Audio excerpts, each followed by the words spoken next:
রামনবমীর মধ্যে হঠাৎ করে এই শেষ কিছুদিন ধরে একটা কোথাও পেশি শক্তির আস্ফালন ভেতরে ভেতরে ঢুকে যাচ্ছে। মানে আমি বলছি, আমার ব্যক্তিগত অভিজ্ঞতা আছে যে একবার আমি ওই গাড়ি নিয়ে ফেরার সময় ওই রকম একটি শোভাযাত্রার মধ্যে পড়ে গিয়েছিলাম, আমার বেশ ভয় করেছিল। এইটা কি অভিপ্রেত?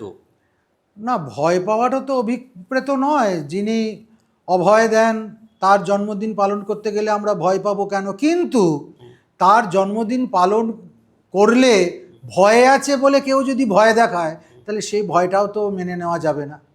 হ্যাঁ, রামনবমী আসলেই তার আগে থেকে যদি প্রচার শুরু হয়ে যায় যে রামনবমীর মিছিলে সংঘর্ষ হতে পারে, রামনবমীর মিছিল করবার নাম করে সংখ্যালঘুদের আক্রমণ করা হতে পারে, এই বলে যদি সংখ্যালঘুকে কেউ উদ্দেশ্য প্রণোদিতভাবে রাজনৈতিক সংকীর্ণতার দ্বারা চালিত হয়ে উৎসাহিত করে দেয় এবং এইভাবে যদি ধর্ম আর রাজনীতি দুটোকে জড়িয়ে লেজে আগুন লাগিয়ে লঙ্কা দহন করার চেষ্টা করে, সেটাও স্বীকার করা যায় না, মেনে নেওয়া যায় না।